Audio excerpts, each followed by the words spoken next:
Hi, this is Diana Pichierri. Welcome to In the Know Women's Show. Today's guest is Debe Edden with the Heart Sparkle Players. Debe, welcome. You have been a professional performer, a storyteller, and a director for over 35 years. Is this who you were as a child? Well, it's interesting that you asked that question about being a child. So when I was a child, I went to the Mormon church. And as a child in the Mormon church, one of the opportunities that you had is to give a talk in front of the congregation. So I was about 7, 8 years old, and I stood up in front of the congregation and gave a talk about the evils of caffeine, because at that time the Mormon church was against caffeine. And I remember standing up there and just loving it. Like it felt like home.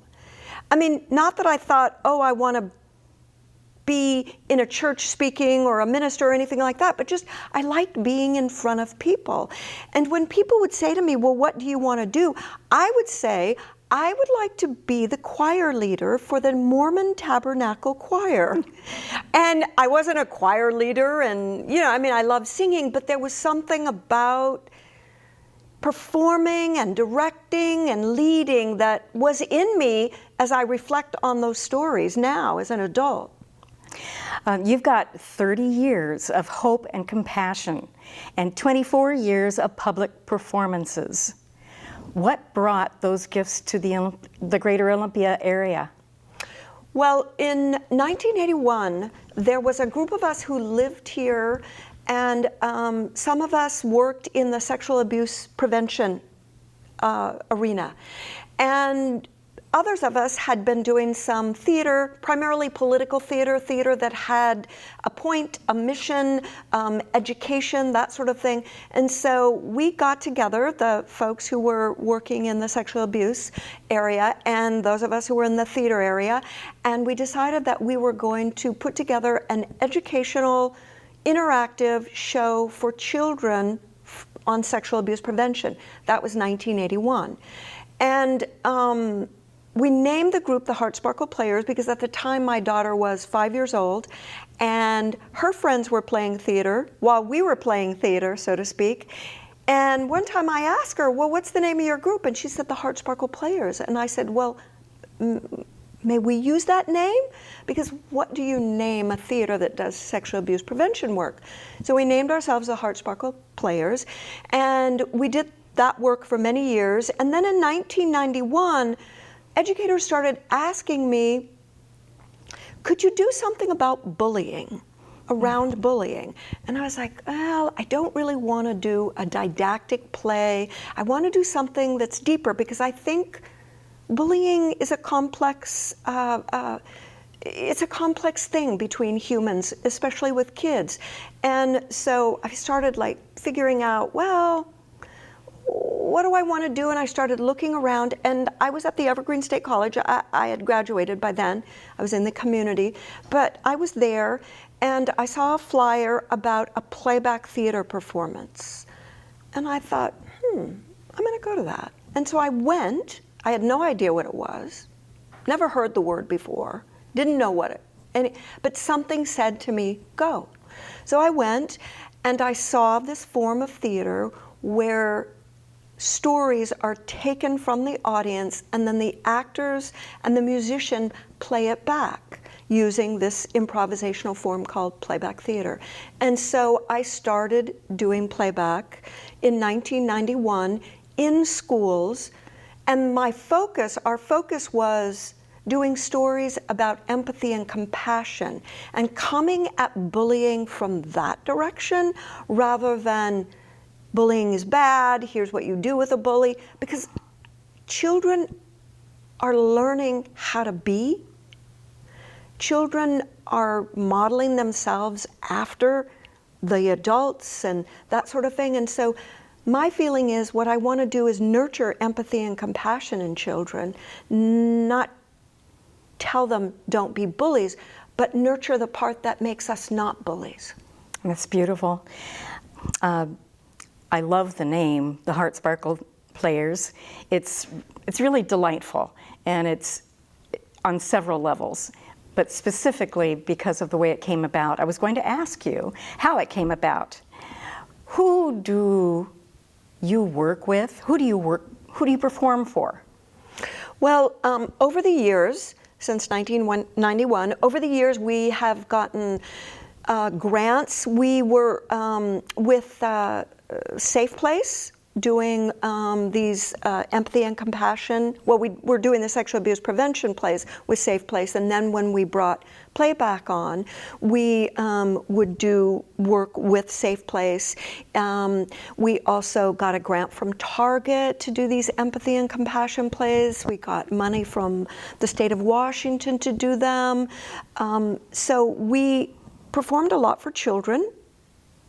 And then we decided that we wanted to expand what we were doing.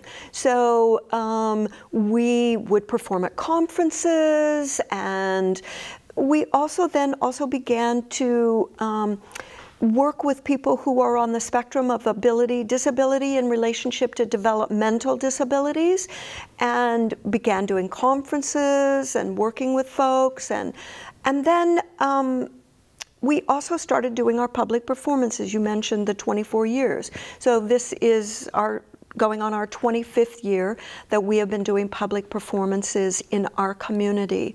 And what we do with our public performances is that we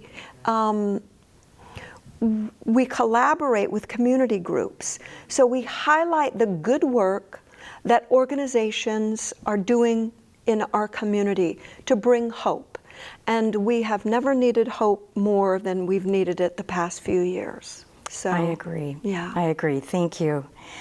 As a retired educator myself, kids are still my passion. Your CAP performances are designed for 4th to 6th grade students. Why do you focus on that age group?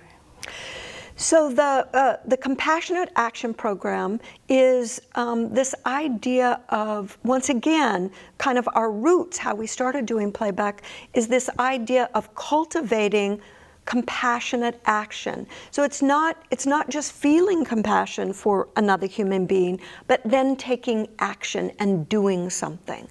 And I really feel like that age between 4th and 6th grade, I mean, we can certainly do it with younger students too, but I also feel like they have the intellectual capacity to understand the depth of that kind of action and why we do that, how it connects to being a good citizen, so to speak, in the classroom or in your community.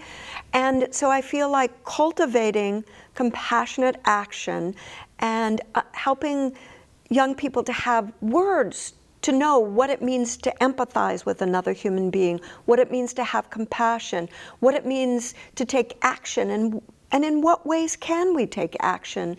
It is, you know, I find it really sparks that age. Sparks and sparkle. I like both. You also work in playback theater. Mm-hmm. What is playback theater? What are the other incentive theater techniques that you use, which are such incredible tools in working with the public? Right. So the kind of theater that I started doing in 1991 is playback theater, and it's a style of improvisation where we have actors on the stage, we have a musician, and then we have someone called the conductor. And I'm often the conductor, but other members of my company also conduct. The conductor is essentially the person who interviews people in the audience to get their story so that the actors can play it back. And we have a way in which we do it. In the beginning, we warm the audience up with what we call short forms. So we get just moments, and we do snippets of theater. And then after we get the audience warmed up to playback and how it works, and they see that we're going to respect their stories and honor their stories, and that we are trying to reflect back what they're feeling, then we move into longer stories. So someone will pick someone on stage, one of the actors, actually to be them, and then they'll tell us a longer story, and the actors will create a piece of art out of it. There may be singing in it, there may be movement, there may be dialogue, there may shift from one scene to another, you know, so it's quite creative, and it's done all over the world. What a sense of community you build with these things. You empower communities and individuals, providing them a forum to do this. Tell us a little bit more about that. Well, we are going to be having a performance actually. So when COVID hit, prior to COVID, of course, we were on the stage downtown at Traditions or at conferences or at schools or wherever people had us. But for our public performances, we were downtown Olympia at Traditions. COVID put an end to that. So we took to online life. And so like at the end of this month, we're going to be doing an online performance, and the theme is stories of light. So what brings us light in these times? In these times, the COVID times, but also in these winter times, or in these times that we don't even know about, that a person may bring. You know, each of us have our own particular times, right? So what brings us light? What gives us hope? How do we give light to others? How do we sustain ourselves? So those are the kinds of stories that we encourage and ask for people to tell, and they make sense out of that theme in their own way and tell what they tell. And as a community in that moment, online or live, when that was possible, and hopefully it'll be possible again, we create a sense of community in that moment. And we have a conversation with one another through our stories, because that's what humans do. We sit and tell each other our stories. And so we do that, only we have theater. We have a story, then we have theater and music, and then we have another story. Can you think of an example of how this has worked in a setting with a group of kids, in a conference, where whatever, an example of the storytelling, getting something from the audience, from a person, and then building on it? Is there an example you might be able to share? Well, I can give a very dramatic example. So, and then also very sweet and simple examples, because they're all there. So we were at a conference for the Department of Corrections, and it was primarily for people of color in the Department of Corrections in various roles. And a young man, probably, I don't know, you know, probably late 20s, came up and sat beside me, because people will tell moments from the audience, but then when we're doing the longer stories, the person comes up and will sit beside the conductor, and I'll conduct them and get the story. And he began his story by telling us that he began his life being left in a garbage can by his mother as a newborn.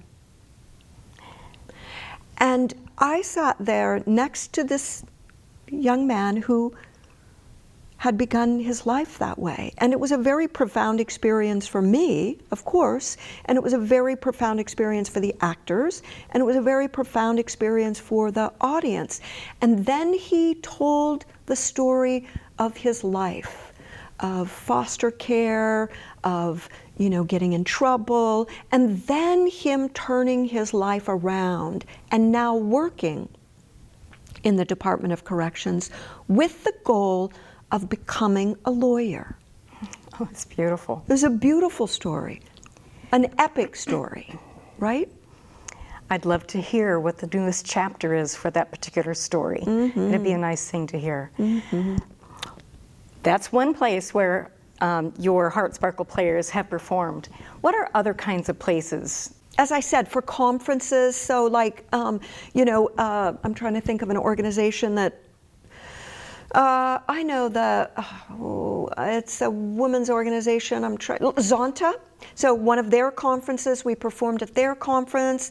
We have performed at Evergreen, at the Evergreen State College for the Masters in Teaching there. We have performed for faith groups, for the Unitarians, the local Unitarians, and also Unitarians in Tacoma. We have performed for actually Seattle City Light. So we performed at several different locations for workers for Seattle City Light. So the people who, you know, work on the electrical systems for the city of Seattle, the people who, you know, do all kinds of maintenance. And we performed one time for these folks in their, you know, their workspace where they come, you know, where their lockers are and they get ready and that sort of thing. It was a pretty amazing experience. They were doing some diversity work once again, and it was another dramatic story where one of the workers told a story about coming from Cuba on a raft to the United States. And, you know, you wouldn't think these workers, I mean, it was primarily men, but there were some women as well, would share this vulnerable of a story with each other on a work day morning before they go off in their trucks and do what they do for the rest of us. But he did, he shared that story. And once again, it was a very profound story. So we have been in, you know, very humble places, and you know, we also performed at corporate headquarters for Starbucks. Once again, it was for Gay Pride, and they had hired us to come and do performances for staff who were at corporate headquarters, and it was a beautiful performance, and that was not humble, you know, but we have performed in many different places, because with improv, you can just go and set up a space. You've made being vulnerable a very safe place to be, and that's beautiful, Debbie. You and your troupe are a community resource, and you share artistic skills. Why is this important? Why is it important in the general scheme of things? Why it is important to you? Well, you know, I think COVID really brought home to me that I am an artist, that I view the world as an artist, that I move through the world as an artist. I'm also an organizer. I'm also, you know, I was a house cleaner for many years. I'm many things, but a big essence of who I am is an artist. And when COVID happened and I thought I wasn't going to be able to create anymore, it broke my heart. And I said, no, you'll figure out a way, because that's who you are and that's what you will do. So for me, that's who I am. And I also know that that's who all of us are. That's who all of us are drawn. We're all drawn to art in some way, whether we want to observe it or whether we want to create it. And whether it's humble or whether it's grand, that's what humans do. We have to get out of the mundane aspect of what it means to be a human sometimes, to transcend that through music, through art, through movement, through clay, through mosaics, through knitting, whatever it is. It's just, you know, I think because I'm an artist, I always want to cultivate that and see that. I have a goddaughter who's 7 years old, and we're all the time making up scenarios and games, and I see how delighted she is by those kinds of things. Children love that. We start out that way. Yes, we do. We do. You mentioned that you are an artist, and I totally believe that. And I think you are many things. Is there a part of you that is very disparate, something totally different that you might want to share? You mean in terms of what I have done in my life, or what I... Debbie, in terms of you. I'm really, like, I have spent a lot of my life organizing human beings and getting them places. So that's the other part of me. I mean, that's part of the kind of theater that I do, but also I was a hospice volunteer coordinator. So I recruited, trained, supported hospice volunteers and got them to be with people who were dying, or to support caregivers who were taking care of loved ones who were dying. So, you know, hospice has been a big part of my work. I was a preschool teacher. I worked in Head Start for a number of years. I worked on a domestic violence hotline for a number of years. I was also a sexuality educator. So I've done a variety of things. Always, I brought theater, playback theater, most of the time, into all of the work that I've ever done. But education, I'm an educator, you know, like with hospice, the training of hospice volunteers and the supporting of them, and also when I was a sexuality educator, I worked with youth to train them to be able to do presentations for their peers and to be able to have conversations with their peers and to tell them the truth around reproduction, the truth around the changes that are happening in their body, the truth around what it means to grow up to be a sexual human being, and the ways in which we can be that way in a healthy and wonderful way. You're an amazing woman, Debbie. That leads me into a question about benchmarks. For you, are there any benchmarks in your career that really stand out? I'm not sure that I would say a benchmark per se, but if I were to reflect back on my career, what I would say is that I have been curious about every developmental age of humans. And I've worked in some fashion, in some way, with all, you know, from preschool all the way up to elders who are dying. And I mean, not just elders die, but with elders as well. And actually, my first real job, so to speak, was being a bath aide in a nursing home when I was 18 years old. And I began by, you know, bathing elders and spending time with them and talking with them. And I'm endlessly fascinated by humans. And each job that I've done, I've never done that job before, and I learned how to do it because I was drawn to the kind of work or the humans that I would be working with in that kind of work. I'm thinking you probably recreated those jobs that you took on that somebody had done before, but then they became Debbieized. Debbie, who can be involved with Heart Sparkle Players, and how can they do it? Well, one of the first ways you can be involved with the Heart Sparkle Players is come to a performance and see what we do. And again, that's coming up. Yeah, see what we do, playback theater. And then if it sparks your fancy and you're interested in trying it, like I said, we're doing things online, so people can try online with us and connect with me. That's really the best way to go about doing it. I think that after this showing, you will have a number of phone calls, Debbie. This is a quote from the North Thurston School counselor in Lacey. The Heart Sparkle Players are a very talented group of performers. Their ability to listen and communicate with the audience and with each other is extraordinary. Their performances were powerful and evocative. It's hard to get that into a quote, yet also humorous and poignant. That sparkle is just what you've shown us today, Debbie. Is there anything else you would like us to know in the last couple of minutes we've got?